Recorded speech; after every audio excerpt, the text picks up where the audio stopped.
जय सिया राम, जय जय सिया राम। मैं एस्ट्रोलॉजर वीरेंद्र स्वागत करता हूं आप सबका अपने चैनल ज्योतिष ज्ञान ऑफिशियल पर। मित्रों, आज एक बेहद गूढ़ विषय के ऊपर मैं बात करने जा रहा हूं। ये वेदों की बात है, बहुत गूढ़ विषय है, लेकिन इसको बहुत सरल ढंग से और संक्षिप्त ढंग से प्रस्तुत किया जाएगा जो कि सबको समझ में आ जाए। ये बेहद संक्षिप्त और ऐसे तो बहुत बड़ा टॉपिक, इस पर घंटों बात की जा सकती है, पर चूंकि यहाँ पर टाइम की लिमिटेशन है तो बेहद सरल और संक्षिप्त ढंग से ही समझाया जाएगा।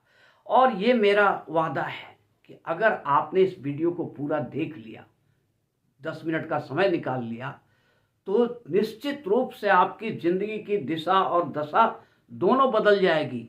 इस लोक और परलोक दोनों सुधर जाएगा अगर आपने पूरा वीडियो देख लिया तो अब ऐसा है कि हम अक्सर सुनते हैं लोगों से कि इतना पूजा पाठ किए कोई लाभ नहीं मिला, जो जितना पूजा करता है उसे उतना ही कष्ट होता है। इस पर तमाम तरह के तर्क दिए जाते हैं, तर्क कुतर्क सब होता है। अब कुतर्कों की तो कोई बात ही नहीं है। लोगों को आप ये भी सुनेंगे कि जो कागज का तस्वीर है उसका पूजा करने से कुछ मिलेगा, जिस पत्थर की मूर्ति को हम खुद गढ़ते हैं उसकी पूजा करके हमें क्या देगी, जो मूर्ति खुद अपनी रक्षा नहीं कर सकती है, जिस पर ताला में बंद करना पड़ता है, वो हमारी रक्षा क्या करेगी। ये सब मित्र एक कुतर्क है और कुछ नहीं है, इसमें नहीं पड़ना है। मेनली आपको ये जानना है कि आपकी जिंदगी इस लोक में और परलोक में दोनों में कैसे सुधरेगी।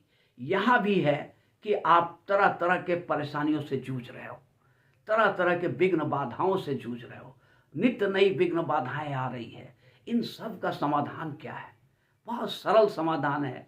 कोई बड़ा यज्ञ नहीं करना है, पैसे नहीं लेना है, नग नहीं पहनना है, बहुत बड़ा कोई कर्म कांड नहीं करना है, ये सब कुछ नहीं करना है। छोटे छोटे उपाय से ये सब चीज सुधर सकते हैं और बहुत सरल उपाय हैं। अब ये प्रॉब्लम क्या है? समस्या यह है कि हर मनुष्य के ऊपर में 3 ऋण होता है, 3 कर्ज होता है, देव ऋण, ऋषि ऋण और पितृ ऋण। जब तक मनुष्य इन 3 ऋणों का भुगतान नहीं कर लेता है तब तक न इस लोक में उसे शांति मिलेगी, न परलोक में सद्गति मिलेगी। ये बहुत गूढ़ चीज है। अब ये इसके अलावा भी ये 3 ऋण तो हमारे ऊपर है ही है। इसके अलावा भी मनुष्य अपने करनी से, अपने अज्ञानता से और भी कर्ज अपने ऊपर चढ़ाते चल जाता है। कोई भी चीज दुनिया में मुफ्त नहीं होती है मित्र। अगर मैं ये कहूं कि ये जो वीडियो आप देख रहे हो ये भी आप मुफ्त में नहीं देख रहे हो। अगर मुफ्त में देखा तो ये भी एक ऋण चढ़ जाएगा कि आपने ज्ञान प्राप्त किया, मुफ्त में प्राप्त कर लिया। अगर इसको एक लाइक और सब्सक्राइब कर दिया, कमेंट में जय सिया राम लिख दिया, तो आप इस ऋण से मुक्त हो जाओगे। अब आगे बढ़ने से पहले मित्रों, मैंने एक विनती करनी है कि इस वीडियो को लाइक और चैनल को सब्सक्राइब जरूर कर लें और कमेंट में जय सिया राम जरूर लिखते हैं। मित्र, जो पहला ऋण है देव ऋण। देव ऋण क्या होता है? किसी देवता से हमने कर्ज लिया नहीं है, लेकिन देव ऋण हमारे ऊपर चढ़ा हुआ है। वो कैसे चढ़ा हुआ है कि तुलसीदास जी ने कहा था ना कि क्षिति जल पावक गगन समीरा, पंच तत्व तह अधम शरीरा। ये 5 तत्वों से मिलकर शरीर बना है हमारा, और ये 5 तत्व हमारे ऊपर कर्ज है। ये सूर्य का प्रकाश जो हम प्रकाश का उपभोग कर रहे हैं, ये भी हमारे ऊपर एक कर्ज है। हम हॉस्पिटल में भर्ती होते हैं तो ऑक्सीजन में हजारों रुपया, ऑक्सीजन सिलेंडर के हजारों रुपया खर्च कर देते हैं, लेकिन ये जो मुफ्त में प्रकृति हमें ऑक्सीजन दे रही है, ये भी हमारे ऊपर एक ऋण है। ये जो प्रकृति मौसम बदलती है, ये सब हमारे ऊपर ऋण है। तो इस ऋण को जब तक हम चुकता नहीं करेंगे तब तक हमारी प्रगति अवरुद्ध रहेगी, हमारा भाग्य नहीं जागेगा। अब इस ऋण को जब देव ऋण बढ़ जाता है तो लक्षण क्या दिखने लगते हैं? लक्षण ये दिखता है कि आपका शरीर आपका साथ छोड़ने लगता है, लाइलाज बीमारियां हो जाती है। बहुत सारा बीमारी आप सुनते होंगे, कैंसर हो गया, फलना हो गया, ढिकाना हो गया। तो ये लाइलाज बीमारियां, ऐसी ऐसी बीमारियां होने लगती हैं जो डॉक्टरों को भी समझ में नहीं आ पाती। तो ये सब बीमारियां हमारा शरीर में लगने लगता है और काम बिगड़ना शुरू हो जाता है। कोई भी काम हम कर रहे हैं 99% काम हो करके भी बिगड़ जाता है। ये भी लक्षण है देव ऋण का। हमारे बनते हुए काम बिगड़ने लगते हैं, हमारा शरीर साथ छोड़ने लगता है, तो ये सब देव ऋण है। और इस देव ऋण को चुकता करने का बहुत सरल उपाय है, बेहद सरल उपाय है। आप खुद तो भोजन करते हो, पर क्या कभी चिंता किए कि पशु पक्षी, कुत्ते बिल्ली, इन लोगों का भोजन का भी कुछ व्यवस्था किया जाए? इसके लिए सरल उपाय है कि चींटियों को आटा डाला करो, आटा में चीनी मिलाकर चींटियों को डाला कीजिए। कुत्तों को बिस्किट खिलाइए, रोटी खिलाइए। भूखे पशुओं का पेट भरिए। पक्षियों को दाना चुगाइए, जल की व्यवस्था कीजिए उनके लिए। घायल पशु पक्षी हैं तो उनका इलाज करवाइए, इलाज कीजिए, उनकी सेवा कीजिए, तो आप देव ऋण से मुक्त हो जाएंगे। अब आता है ऋषि का ऋण। ऋषि ऋण क्या है? ये भी एक बहुत बड़ा ऋण है। हम जब इस धरती पर आए हैं, आपसे बातचीत कर रहे हैं, आपसे जो कम्युनिकेट कर रहे हैं, तो ये भाषा क्या हमने खुद ईजाद किया है? नहीं, ये हमारे ऋषियों ने ईजाद किया है। जो हमारे अंदर में ज्ञान है, जो हम स्कूल में पढ़े, कॉलेज में पढ़े, सब जगह जो ज्ञान हमने प्राप्त किया, ये क्या ज्ञान हमने खुद से बनाया है? नहीं, ये हमारे ऋषि मुनियों की देन है।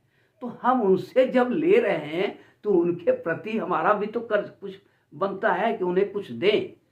अब ये लोग पैसे नहीं देवता हैं, ऋषि हैं, ये लोग पैसे नहीं मांगते हैं, इन्हें मोटा रुपया नहीं चाहिए, ये सम्मान चाहते हैं। और जैसे ही आप सम्मान देना शुरू कर देते हो तो ये आपका ऋषि ऋण भी चुकता होना शुरू हो जाएगा। अब सम्मान देने का कारण क्या है, तरीका क्या है? कि जैसे हमने ज्ञान प्राप्त किया और मैं ज्ञान आपके बीच में वितरित कर रहा हूं, तो मैं ऋषि का ऋण चुका रहा हूं। आप स्वाध्याय करना शुरू कर दीजिए। इतने सारे ग्रंथ हमारे ऋषियों ने लिखे हैं, रामायण, महाभारत, गीता, सुख सागर। आप किसी भी ग्रंथ को डेली 10-15 मिनट पढ़ना शुरू कर दीजिए, आपका ऋषि का ऋण समाप्त हो जाएगा।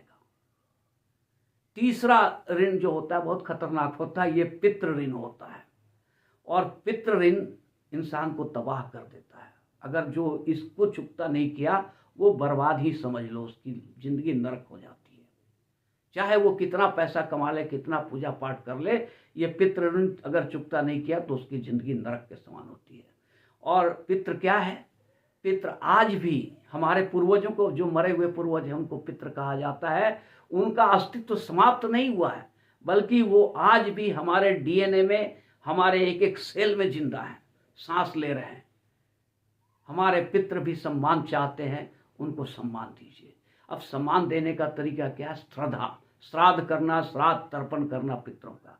अब इसके पहले आप लक्षण तो समझ लीजिए कि पितृ दोष जिस पर लग जाता है उसका लक्षण क्या? उसका घर क्लेश से भर जाता है, गृह क्लेश से भरा रहता है। भाई भाई आपस में शत्रु बन जाते हैं, खून के प्यासे बन जाते हैं। और संतान या तो होती नहीं है, अगर हो गई तो नालायक निकल जाती है, बर्बाद हो जाती है संतान। आप सोच लो कि ऐसी हालत में इंसान का जिंदगी नरक नहीं तो और क्या हो गया। अब वो कितना भी पूजा पाठ कर ले, अगर पितृ ऋण का चुकता नहीं करता है तो उसकी कोई मतलब उद्धार नहीं होने वाली है। अब पितृ ऋण चुकाने का सिंपल सरल तरीका है कि उनको सम्मान दीजिए, श्राद्ध कीजिए, तर्पण कीजिए। पितृ को अगर आप जल का दान करते हैं, पितृपक्ष एक महीना आता है, उस पितृपक्ष के महीने में, पितृपक्ष में आपको अपने पूर्वजों को जल देना चाहिए। जल में तिल, काली तिल मिला करके उन्हें जल देना चाहिए। उनका श्रद्धा से सम्मान कीजिए, अन्न का दान कीजिए उनके नाम पर। जैसे अमावस्या को भी अन्न का दान कर दीजिए अपने पितरों के नाम पर, तो आप पितृ ऋण से भी मुक्त हो जाएंगे। और ये नियमित रूप से आपको श्राद्ध करना चाहिए, हर साल श्राद्ध करना चाहिए पितरों को, तो पितृ प्रसन्न होंगे, तो आपका परिवार को आशीर्वाद देंगे और आपका जिंदगी खुशियों से भर उठेगा। साथियों, अगर ये वीडियो अच्छी लगी हो तो एक लाइक और चैनल को सब्सक्राइब जरूर करेंगे। धन्यवाद।